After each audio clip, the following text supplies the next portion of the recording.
अब तक 7 बार Limca book of records में अपना नाम दर्ज करा चुकी यूपी के बरेली जिले की फैशन डिजाइनर राखी गुप्ता। दोस्तों, राखी का ऐसा इंट्रोडक्शन आज आपको बहुत अच्छा लग रहा होगा, लेकिन शुरुआती दिनों में राखी से रिश्तेदार कहते थे ये क्या दर्जी वाला काम कर रही हो। पापा के साथी पूछते फैशन डिजाइनिंग तो ठीक है लेकिन बिटिया करती क्या है। दोस्तों, राखी का एक और किस्सा सुनिए।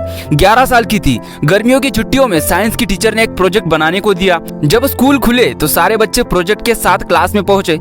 मेरे हाथ में भी प्रोजेक्ट की फाइल थी। मैडम ने देखा और खूब तारीफ की, लेकिन सारे बच्चों के प्रोजेक्ट जमा कर लिए और मेरा वापस कर दिया। मैं खुशी खुशी घर लौट आई। माँ ने मेरे हाथ में फाइल देखकर पूछा तुम्हारा प्रोजेक्ट जमा नहीं हुआ। मैंने कहा नहीं। माँ को पहले प्रोजेक्ट और फिर डायरी देखकर पूरा माजरा समझ आया और फिर सिर पर हाथ रखकर बैठ गई। हुआ यूँ था कि मुझे साइंस का प्रोजेक्ट बनाना था, लेकिन उस वक्त फैशन वीक चल रहा था और मैंने खूब सारी ड्रेस न्यूज़पेपर से कटिंग कर लगा दी। उनके नीचे किस फैशन डिजाइनर ने बनाई और किस मॉडल ने पहनकर रैंप वॉक किया, ऐसी जानकारी लिख दी। दोस्तों, 10वीं पास करने के बाद बारी आई सब्जेक्ट चुनने की। मेरे पिता डॉक्टर AC गुप्ता मनोचिकित्सक थे और भाई बहन डेंटिस्ट बनने की ओर थे। माँ पापा को उम्मीद थी कि मैं भी डॉक्टर बनूंगी। उस वक्त तक मुझे ये नहीं पता था कि मुझे क्या करना है, लेकिन ये पक्का था कि डॉक्टर नहीं बनना है। पापा ने कहा कि साइंस ले लेना, लेकिन फॉर्म भरते वक्त मैंने उसमें कॉमर्स लिखा। दाखिला लेकर जब घर पहुंची तो पापा ने पूछा कि कॉमर्स क्या सोचकर चुना। मैंने कहा कि कॉमर्स से पढ़ाई करने के बाद कितने सारे स्कोप है, CA बन सकते हैं। मेरी इस बात से माँ पापा कन्विंस हो गए और मैं बेफिक्र। 12वीं की परीक्षा से पहले ही पापा ने CA के एंट्रेंस एग्जाम की बुक्स लाकर रख दी। मैंने जमकर पढ़ाई भी की। एग्जाम CA के लिए दे रही थी, लेकिन मेरा मन तो रंग बिरंगी कपड़ों, रैंप वॉक करती हसीनाओं के पीछे भाग रहा था। मैं पूरा पेपर सॉल्व किए बिना ही एग्जाम हॉल से बाहर आ गई। जब रिजल्ट आया तो मेरा सिलेक्शन नहीं हुआ। मुझे अफसोस नहीं हुआ क्योंकि मुझे पता ही था। घर का माहौल थोड़ा बिगड़ गया। पापा को मुझ पर शक हुआ कि राखी ने जरूर कुछ गड़बड़ी की है। जब पूरा पेपर सॉल्व ना करने का सच सामने आया तो मेरी जमकर क्लास भी लगी। मेरी एक सहेली ने दिल्ली में दाखिला लिया था। हॉस्टल में शिफ्ट होने से पहले वो मुझसे मिलने घर आई। तभी प्लान हुआ कि मैं भी अपने दोस्त के साथ दिल्ली जाती हूँ और वही किसी कॉलेज में एडमिशन लेती हूँ। दिल्ली की एक यूनिवर्सिटी में पहुंची। मेरी दोस्त एंट्रेंस एग्जाम दे रही थी और मैं बाहर उसका इंतजार कर रही थी।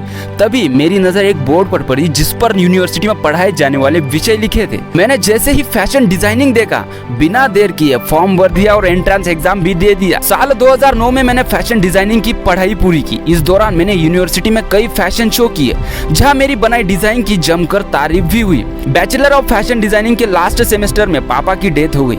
मैं जो कि सारे दिन रंगों से खेलती, लेकिन उस वक्त लगा कि मेरी जिंदगी बेरंग हो गई है। कई महीनों तक मैं यूनिवर्सिटी नहीं लौटी। उस वक्त मेरी माँ ने सपोर्ट किया। उन्होंने फिर से मुझे रंगों की दुनिया के प्रति मेरा जुनून याद दिलाया।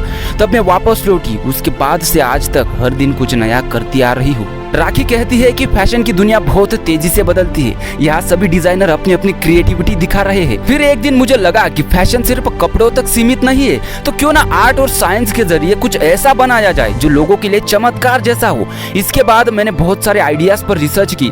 फिर वैक्स और कोयला से 2 ऐसी ड्रेस बनाई जिनकी लोगों ने कल्पना तक नहीं की थी। दोनों ही ड्रेसेस के लिए मेरा नाम लिम्का बुक ऑफ रिकॉर्ड्स में दर्ज हुआ। लोगों ने खूब सराहना की।